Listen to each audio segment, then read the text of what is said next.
বাংলাদেশ আস্থা রেখেছে ধানের শীষে তারেক রহমানে। 20 বছর পর বিএনপির প্রত্যাবর্তনে বাংলাদেশে পরিবর্তনের হাওয়া। 2024 অগস্ট ছাত্র আন্দোলনের চাপে দেশ ছাড়েন শেখ হাসিনা। বাংলাদেশের নতুন মন্ত্রিসভার শপথ অনুষ্ঠানে অংশ নিতে আমন্ত্রণ জানানো হয়েছে চীন, ভারত, পাকিস্তান সহ 13 দেশের সরকার প্রধানকে। জানা গেছে, নির্বাচনে বিজয়ী বিএনপির নীতি নির্ধারণী পর্যায়ের নেতাদের সাথে আলোচনা করেই 13 দেশের সরকার প্রধানকে আমন্ত্রণ জানানোর সিদ্ধান্ত নেয় অন্তর্বর্তী সরকার। প্রধান উপদেষ্টা ডক্টর মোহাম্মদ ইউনূস দেশগুলোর সরকার প্রধানকে আমন্ত্রণ জানিয়েছেন। আমন্ত্রিত দেশগুলোর তালিকায় রয়েছে চীন। নির্বাচনের ঠিক আগ মুহূর্তে আমাদের পররাষ্ট্র উপদেষ্টা তৌহিদ সাহেব তিনি একটা বক্তব্য দিয়েছিলেন যে আমাদের অনেক উপদেষ্টারা বা তাদের সহকারীরা কূটনৈতিক পাসপোর্ট জমা দিয়েছে, এমনকি নির্বাচনের ঠিক পরপরই তারা বাংলাদেশ ছেড়ে পালিয়ে যাবে। গণভোটের নামে যে মহড়া চলছে তার পেছনে একটাই চরম সত্য। ডক্টর মোহাম্মদ আসসালামু আলাইকুম দর্শক শ্রোতা, বাংলাদেশে বর্তমান যে পর্যাপ্ত পরিস্থিতি চলছে নির্বাচন নিয়ে, তাই নিয়ে আপনাদের সামনে আছে কিছু অত্যন্ত গুরুত্বপূর্ণ ভিডিও ফুটেজ নিয়ে আসলাম। যে ভিডিওটি দেখে পুরো বিশ্ববাসী অবাক হয়ে গেলেন, এমনকি আপনিও দেখলে অবাক হতে বাধ্য হয়ে যাবেন। দর্শক, আজকের ভিডিও অত্যন্ত কিছু গুরুত্বপূর্ণ হতে যাচ্ছে, তাই ভিডিওটি না টেনে শেষ পর্যন্ত ধৈর্য সহকারে দেখে যাবেন, তাহলে মূলত ভিডিওর আসল রহস্যগুলো বুঝতে পারবেন এবং জানতে পারবেন। তো চলেন আপনাদেরকে এক এক করে সবগুলো ভিডিও বিস্তারিত দেখাই। প্রত্যাবর্তন হতেই পরিবর্তনের হাওয়া। বিএনপি চেয়ারম্যানের মুখে শৃঙ্খলা রক্ষার কথা, ঐক্যের বার্তা।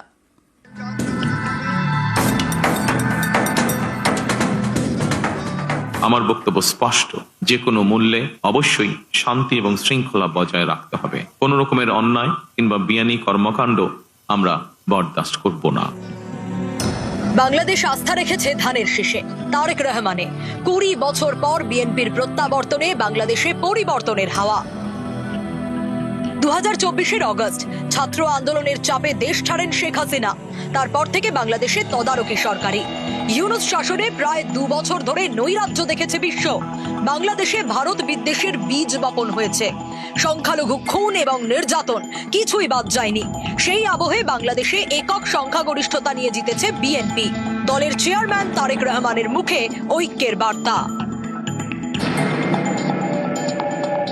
আমি বিশ্বাস করি, জাতীয় ঐক্য আমাদের শক্তি, বিভাজন আমাদের দুর্বলতা।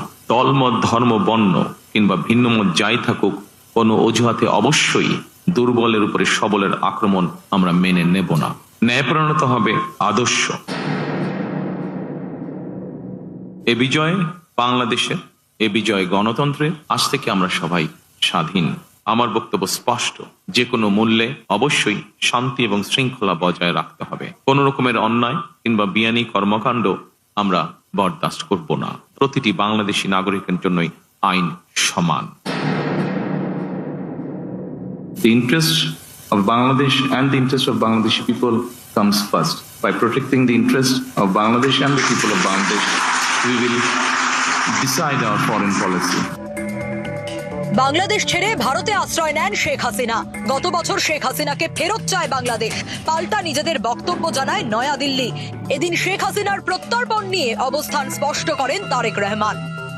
Would your party demand handing over of Sheikh Hasina from India? That depends on the legal process, of course. বিএনপির প্রত্যাবর্তনে বাংলাদেশে পরিবর্তনের হাওয়া। একসময় যে ঢাকা বিশ্ববিদ্যালয়ে কট্টরপন্থী জামাতের দাপট দেখা যেত, সেখানেও উৎসবের মেজাজ, গান বাজিয়ে উদযাপন। নিউজ 18 বাংলা।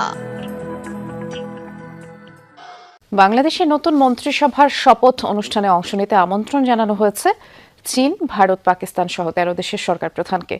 জানা গেছে, নির্বাচনে বিজয়ী বিএনপির নীতি নির্ধারণী পর্যায়ের নেতাদের সাথে আলোচনা করেই 13 দেশের সরকার প্রধানকে আমন্ত্রণ জানানোর সিদ্ধান্ত নেয় অন্তর্বর্তী সরকার। প্রধান উপদেষ্টা ডক্টর মোহাম্মদ ইউনূস দেশগুলোর সরকার প্রধানকে আমন্ত্রণ জানিয়েছেন। আমন্ত্রিত দেশগুলোর তালিকায় রয়েছে চীন, সৌদি আরব, তুরস্ক, ভারত, পাকিস্তান, সংযুক্ত আরব আমিরাত সহ বেশ কয়েকটি রাষ্ট্র। আগামী মঙ্গলবার জাতীয় সংসদের দক্ষিণ প্লাজায় শপথ অনুষ্ঠান অনুষ্ঠিত হবে। এদিকে ভারতের গণমাধ্যম এনডিটিভি জানিয়েছে, একই দিন ফরাসি প্রেসিডেন্ট ইমানুয়েল ম্যাক্রনের সাথে বৈঠক রয়েছে প্রধানমন্ত্রী নরেন্দ্র মোদীর। তাই তার পরিবর্তে প্রতিনিধি হিসেবে ভারতের পররাষ্ট্রমন্ত্রী ডক্টর এস জয়শঙ্কর কিংবা ডেপুটি প্রেসিডেন্ট সিপি রাধাকৃষ্ণন আসতে পারেন। যে আপনার নির্বাচনের ঠিক আগ মুহূর্তে আমাদের পররাষ্ট্র উপদেষ্টা তৌহিদ সাহেব তিনি একটা বক্তব্য দিয়েছিলেন যে আমাদের অনেক উপদেষ্টারা বা তাদের সহকারীরা কূটনৈতিক পাসপোর্ট জমা দিয়েছে, এমনকি নির্বাচনের ঠিক পরপরই তারা বাংলাদেশ ছেড়ে পালিয়ে যাবে বা চলে যাবে। এখন সরকার গঠন তো হইল না, এই সরকারটা তো এখন স্টেবল, তাই না? এখন তারা এক্সিস্ট করে, সরকার গঠন হবে, শপথ হবে, তারপরে এই সরকারের সাথে যারা সংশ্লিষ্ট, যাদের মনে ভয় নাই, দুর্নীতি করে নাই, চিটিং করে নাই, বাটপাড়ি করে নাই, স্বজনপ্রীতি করে নাই, তারা সুন্দরভাবে 18 মাস ভালো হোক খারাপ হোক যতটুকু তারা দায়িত্ব পালন করেছিল তারা সুন্দরভাবে বাংলাদেশ থেকে বিদায় নিবে। কিন্তু ঘটা শুরু হয়েছে ভিন্ন ঘটনা। অর্থাৎ তৎকালীন সময় পররাষ্ট্র উপদেষ্টা তৌহিদ তিনি যে বক্তব্যগুলি দিয়েছিলেন সেটার প্রথম জায়গাতে আমরা যার নাম পাইলাম প্রধান উপদেষ্টার বিশেষ সহকারী অর্থাৎ ডক্টর ইউনূসের বিশেষ সহকারী ফয়েজ আহমেদ তৈয়ব, তিনি দেশ ছেড়ে ভাইগা চলে গেলেন নীরবে। ডাক, টেলিযোগাযোগ এবং তথ্য প্রযুক্তি মন্ত্রণালয়ের দায়িত্বপ্রাপ্ত অন্তর্বর্তীকালীন সরকারের প্রধান উপদেষ্টার বিশেষ সহকারী, খুবই গুরুত্বপূর্ণ বেশ কিছু সেক্টর তিনি আসলে হোল্ড করেছিলেন। এখন সূত্র বলছে সকাল 10টার দিকে, আজকে শনিবার সকাল 10টার দিকে জার্মানির উদ্দেশ্যে ঢাকা ত্যাগ করে ফেলেছেন। আপনার বিমানবন্দর সূত্র থেকে জানা গেছে তিনি এমিরেট এয়ারলাইন্সের ফ্লাইট EK583 এই বিমানযোগে হযরত শাহজালাল বিমানবন্দর থেকে আপনার রওনা হয়েছেন। তার সফরের উদ্দেশ্য আনুষ্ঠানিকভাবে প্রকাশ করা হয়নি, যা নিয়ে মানুষের মধ্যে সন্দেহ তৈরি হয়েছে প্রধান উপদেষ্টার বিশেষ সহকারী কেন নীরবে দেশ ছেড়ে চলে গেলেন, কেন এটার কাজ সম্পর্কে কোনো ব্যাখ্যা বা তথ্য আমাদের কাছে আসলো না। দর্শক, ফয়েজ আহমেদ নেদারল্যান্ডসের নাগরিক এবং বর্তমানে তিনি নেদারল্যান্ডসের প্রতিষ্ঠান ভোডাফোন জিঙ্গুতে সিনিয়র সফটওয়্যার সলিউশন আর্কিটেক্ট হিসাবে কর্মরত রয়েছেন। ওই যে অভিযোগ ছিল যে এই অন্তর্বর্তী সরকারটাই যারা চালাইছে তারা বিদেশি নাগরিকদের দিয়া এই রাষ্ট্রের মেরামত করতে চাইছে, সংস্কার করতে চাইছে। অধ্যাপক আলী রেস থেকে শুরু করে ভাই যারা বিদেশে থাকে, দেশেই থাকে না, এই দেশের সংস্কার করতে গেলে তারা আসলে কি করবে? ধরেন বাংলাদেশের সরকারি প্রাথমিক বিদ্যালয়গুলোতে উদাহরণ দিলে বুঝবেন, দেখবেন যে এখানে শিক্ষকদের সন্তানরা স্কুলে পড়ে না, ম্যানেজমেন্ট কমিটি যেটা থাকে তাদের বাচ্চারা এই স্কুলে পড়ে না, অ্যাজ এ রেজাল্ট স্কুলের পড়া ভালো না, বাথরুমগুলোতে যাওয়া যায় না, পরিবেশ খুবই নোংরা। প্রাইভেট প্রতিষ্ঠানগুলোতে তারা তাদের বাচ্চা পড়ায় যেখানে ফার্স্ট ক্লাস পড়াশোনা হয়। অর্থাৎ আমি নিজে যেই কাজটাতে সুবিধা ভুগি না বা আমার পরিবার সুবিধা ভুগি না, সেই কাজে আমার ইমানদারি থাকবে শতভাগ, এটা আশা করো বোকামি। তো আমরা 2025 সালে আমরা যখন দেখলাম যে নাহিদ ইসলাম এই তথ্য প্রযুক্তি মন্ত্রণালয় থেকে পদত্যাগ করলেন, এরপর মন্ত্রণালয় খালি থাকায় 5ই মার্চ ফয়েজ আহমেদকে প্রতিমন্ত্রী পদমর্যাদায় প্রধান উপদেষ্টার বিশেষ সহকারী হিসাবে নিয়োগ দেওয়া হয়। তো তিনি আকস্মিক দেশ ত্যাগ করার পরে মানুষের মধ্যে সন্দেহ হয়েছে যে ধান্দাটা আসলে কি করছে। দেখেন তিনি হয়তো কোনো দুর্নীতি করে নাই, কিন্তু এভাবে ইলেকশনের একদিন পরে দেশ ছেড়ে তিনি পালাই গেলেন। কোথায় গেলেন, কেন গেলেন, কোনো তথ্য নাই রাষ্ট্রের কাছে।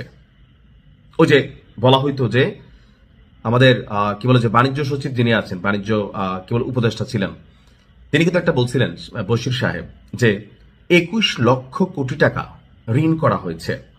এই টোটাল টাকা কি রাষ্ট্রের কল্যাণে গেছে নাকি আসলে এরকম কোন উপদেষ্টাদের পকেটে আছে যে ডরে ভয়ে আগের থেকে লাল পাসপোর্ট জমা দিয়া ওই কূটনৈতিক পাসপোর্ট ফালাইয়া দেশি পাসপোর্ট দিয়ে দেশ থেকে পরিকল্পনা ছিল? এটাই আসলে প্রমাণিত হইল। এখন আমার মনে হয় ফয়েজ সাহেব যিনি আছেন তার বিরুদ্ধে অভিযোগ যেহেতু আসছে, এটার তিনি উত্তর দিবেন, তাহলে আমরা বিষয়টা ক্লিয়ার হতে পারবো। আসসালামু আলাইকুম। গণভোটের নামে যে মহড়া চলছে তার পেছনে একটাই চরম সত্য। ডক্টর মোহাম্মদ ইউনূস ক্ষমতা ছাড়তে রাজি নন। আসল লক্ষ্য তার বঙ্গভবন, রাষ্ট্রপতির চেয়ার, যেখানে বসে তিনি একচ্ছত্র আধিপত্য বিস্তার করবেন বিশ্বব্যাংক, IMF, হিলারির ছায়াতলে। তথাকথিত জুলাই জাতীয় সনদের 7ম অনুচ্ছেদে 180 কার্যদিবসের কথা বলা হলেও সেটি কাগজেই সীমিত। বাস্তবে এই সময়টাকে ব্যবহার করা হবে সংবিধানকে এমন ভাবে খোল নলচে বদলাতে যেন পরবর্তী কোনো নির্বাচনেই তার পদত্যাগ বাধ্যতামূলক না হয়। কার পদত্যাগ? ডক্টর ইউনূসের। সংসদের দ্বৈত ভূমিকার ফর্মুলা তৈরি করা হয়েছে কেবল ইউনূসকে প্রধান নির্বাহী থেকে রাষ্ট্রপতি হিসেবে উত্তরণের সিঁড়ি হিসেবে। জনপ্রতিনিধিরা সংসদ সদস্য হবেন আর তিনি থাকবেন প্রধান উপদেষ্টা বা সংবিধান সংস্কারের প্রধান হিসেবে, যার ফলে প্রধানমন্ত্রীর পদটি হয়ে যাবে ফাঁপা একটা আলংকারিক পদ। রাষ্ট্রপতির পদটি কার্যকর হবে আর সেই কার্যকর রাষ্ট্রপতি হবেন ডক্টর ইউনূস নিজেই। ডক্টর ইউনূসের এরকম পরিকল্পনা নতুন নয়। 2007-8 সালে তত্ত্বাবধায়ক সরকারের সময় তিনি খালেদা জিয়াকে 3টি শর্ত দিয়েছিলেন: জামায়াতকে বিচ্ছিন্ন করা, সিনিয়র নেতাদের ফিরিয়ে আনা এবং তাকে রাষ্ট্রপতি করা। খালেদা জিয়া মৌন সম্মতি দিয়েছিলেন, কিন্তু তখন সেনা সমর্থিত সরকারের ভেতর টানাপোড়েন হওয়ায় সেটি আটকে যায়। এখন সেই অসমাপ্ত খেলা শেষ করার সময় এসেছে বলে ডক্টর ইউনূস মনে করছেন। অন্তর্বর্তী সরকারের মাথায় বসে তিনি প্রথমে গণভোটকে হ্যাঁ ভোটে রূপান্তর করবেন, এরপর সংসদকে গণপরিষদ বানিয়ে সংবিধানে 142 অনুচ্ছেদের মাধ্যমে জরুরি ক্ষমতা নিয়ে রাষ্ট্রপতির হাতে নির্বাহী ক্ষমতা কেন্দ্রীভূত করবেন। হিলারি ক্লিন্টনের নির্বাচনী তহবিলে 20 কোটি টাকা দান করা কেবল ব্যক্তিগত উদারতা নয় ডক্টর ইউনূসের, বরং এটি একটি বিনিয়োগ। হিলারি জিতলে ইউনূসকে বাংলাদেশের রাষ্ট্রপতি হিসেবে স্বীকৃতি দেওয়া হতো এবং ওয়াশিংটন ঢাকা অক্ষে একটি নরম প্রোটেক্টরেট গড়ে তোলা হতো, যার মাথায় থাকতেন ইউনূস। ক্লিন্টন ফাউন্ডেশনের অর্থ ঢেলে তিনি আসলে নিজের ভবিষ্যৎ রাজনৈতিক বীমা করেছিলেন। আন্তর্জাতিক মহলে তার নোবেল ব্র্যান্ড ব্যবহার করে ভারত চীন মার্কিন ত্রিমুখী সমীকরণে তাকে নিরপেক্ষ মুখ হিসেবে উপস্থাপন করা হয়েছিল, যাতে দেশের ভেতরে কোনো বড় শক্তির বিরুদ্ধে সরাসরি অবস্থান না নিয়ে তিনি সবার কাছেই গ্রহণযোগ্য থাকেন। সংবিধান বিশেষজ্ঞ শাহদিন মালিক যেটিকে অনিশ্চয়তা বলছেন, সেটি আসলে ইউনূসের পরিকল্পিত অনিশ্চয়তা। যতদিন সংবিধান সংস্কার চলবে ততদিন তিনি ক্ষমতায় থাকবেন, সংস্কার শেষ হলে তিনি রাষ্ট্রপতি হবেন। এই দুই ধাপের মাঝে কোনো ফাঁকা সময় নেই, আছে কেবল একটি সিল্কের পর্দা, behind which the real crown is waiting. কারণ মানুষ ভাবছে 6 মাসের কথা, কিন্তু ইউনূস ভাবছেন 6 দশকের কথা। একটি এমন ব্যবস্থা যেখানে তিনি জীবনকালের রাষ্ট্রপতি বা লাইফ লং রাষ্ট্রপতি হিসেবে থাকবেন। মৃত্যুর পরও তার তৈরি সাংবিধানিক কাঠামোটি দেশকে নিয়ন্ত্রণ করবে। তাই গণভোটের হ্যাঁ না নিয়ে তর্ক নয়, প্রকৃত প্রশ্ন হলো আমরা কি একটি নতুন ইউনূস সাম্রাজ্য গড়ে তুলতে দিচ্ছি, যেখানে দারিদ্র্যের পুঁজি করে বা দারিদ্র্যকে পুঁজি করে কেউ চিরস্থায়ী রাষ্ট্রপতি হওয়ার স্বপ্ন দেখছে। যদি না ভোট জয়ী হয় তবে ইউনূসের পরিকল্পনা আটকে যাবে না, বরং তিনি আরো গভীরভাবে আন্তর্জাতিক চাপ সৃষ্টি করবেন যে জনগণ গণতন্ত্রের শত্রু হয়ে গেছে। ফলে 6 মাস নয়, তার লক্ষ্য বঙ্গভবন। সেটি অর্জন না হওয়া পর্যন্ত তিনি পিছু হটবেন না, কারণ পেছনে আছে হিলারির চেকবুক, ভারতের হয়তো নরম সমর্থন, চীনের অর্থনৈতিক স্বার্থ আর ট্রাম্পের ব্যবসা। এই যে শক্তিগুলো, এই শক্তি বলয়ে তিনি নিজেকে অপরিহার্য মনে করছেন। জনগণের একমাত্র রক্ষা হলো সতর্ক থাকা। জনগণের স্বপ্ন হওয়া উচিত একটি নির্বাচিত, জবাবদিহিমূলক, পরিবর্তনযোগ্য রাষ্ট্র ব্যবস্থা, যেখানে কেউ আন্তর্জাতিক খ্যাতি, বিভিন্ন মাঠের খেলোয়াড় হিসেবে মসনদে চিরকাল বসে থাকার স্বপ্নকে বাস্তবায়িত করতে না পারেন। আন্তর্জাতিক রাজনীতির নিরীক্ষে যদি ইউনূসকে দেখেন, তাহলে তিনি পশ্চিমের একটি পছন্দের পুতুল।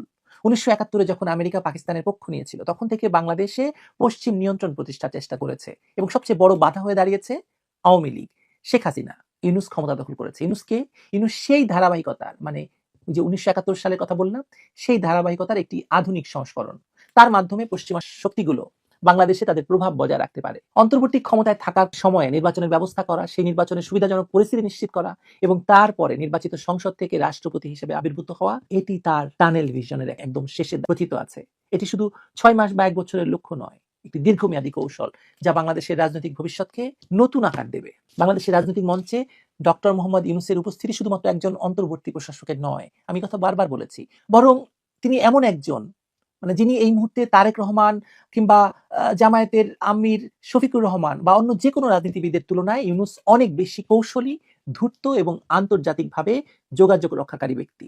কেবলমাত্র শেখ হাসিনাকে তিনি বাগে আনতে পারছেন না, চেষ্টা করে যাচ্ছেন। 2024-এর আগস্টে শেখ হাসিনাকে খুন করতে গিয়ে ব্যর্থ হওয়ায় এখনো ডক্টর ইউনূস তার রাজনৈতিক কৌশল পুরোপুরি বাস্তবায়ন করতে পারেননি। না হলে এতদিন তিনি সেটাও করে ফেলতেন যদি খুন করতে পারতেন। একটি কথিত জাতীয় সরকার গঠন করে সব দলকে দিয়ে সরকার বানিয়ে তিনি তার প্রধান হয়ে বসে যেতেন। অনেকেই বলতে শুরু করেছেন যে 12ই ফেব্রুয়ারির নির্বাচনে সেটাই ঘটতে চলেছে। জামায়াত, বিএনপি, এনসিপি সহ বাকিদেরকে নিয়ে একটি জাতীয় সরকার এবং ইউনূস রাষ্ট্রপতি, বঙ্গভবন। তারপর বাংলাদেশকে নিয়ে তার সওদাগরি খেলা শুরু করবেন তিনি। ইউনূসের প্রকৃত উদ্দেশ্য মাত্র 6 মাস ক্ষমতা ধরে রাখা নয়, বরং দীর্ঘমেয়াদী রাজনৈতিক প্রভাব প্রতিষ্ঠা করা এবং নিজেকে দেশের সর্বোচ্চ সাংবিধানিক পদে নিয়ে যাওয়া। এই লক্ষ্য অর্জনের জন্য তিনি যে কৌশল অবলম্বন করেছেন তা অত্যন্ত পরিকল্পিত, বহুস্তরীয়, ভয়ঙ্কর এবং আমরা তার খুব কাছাকাছি এসে পৌঁছে গেছি। নির্বাচনের নামে তিনি যে প্রহসনটি করতে যাচ্ছেন তার একমাত্র উদ্দেশ্য তার দীর্ঘকালীন। প্রান্তিক পর্যায়ে মোবাইল ব্যবসায়ীদের বাস দেওয়া সর্বশেষ ডাক ও টেলিযোগাযোগ উপদেষ্টা হারামজাদা তৈয়ব দেশ থেকে পালাইছেন। এবার আসি মূল খবরে। প্রহসনের নির্বাচন, তাতে কি? আওয়ামী লীগের অত্যন্ত প্রভাবশালী নেতা ও প্রেসিডিয়াম সদস্য শেখ সেলিম সাহেবের ঘরে 3 জন এমপি। কি কথা শুনে অবাক হইলেন? আহেন, কোন 3 জন এমপি একটু জানা নেই। শেখ সেলিম সাহেবের জয় জয়কার, সিনিসর মঞ্জুর পোলা, ব্যারিস্টার আন্দালিব রহমান পার্থ, শেখ সেলিম সাহেবের আপন বড় বোনের আপন ছেলে।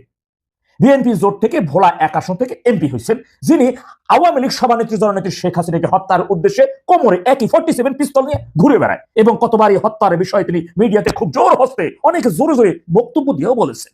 71-এর রাজাকার মুসা বিন শমশেরের পুত্র ববি হাজ্জাজ, যিনি শেখ সেলিম সাহেবের বড় ছেলে শেখ ফাহিমের স্ত্রীর আপন বড় ভাই, যিনি ঢাকা 13 থেকে বিএনপির মনোনয়ন নিয়ে এমপি হয়েছেন, এই ববি হাজ্জাজ প্রিয় দর্শক শ্রোতা, আপনারা তো ভিডিও দেখতে দেখতে ভিডিও শেষ পর্যন্ত চলে আসেন। অবশ্যই আপনাদের মতামত কমেন্ট বক্সে জানাতে ভুলবেন না। আর নতুন নতুন আপডেট ভিডিও পেতে অবশ্যই আমাদের চ্যানেল এখন সাবস্ক্রাইব করে দিন। তো আপনাদের সাথে আবারও দেখা হচ্ছে পরবর্তী এক ভিডিওতে।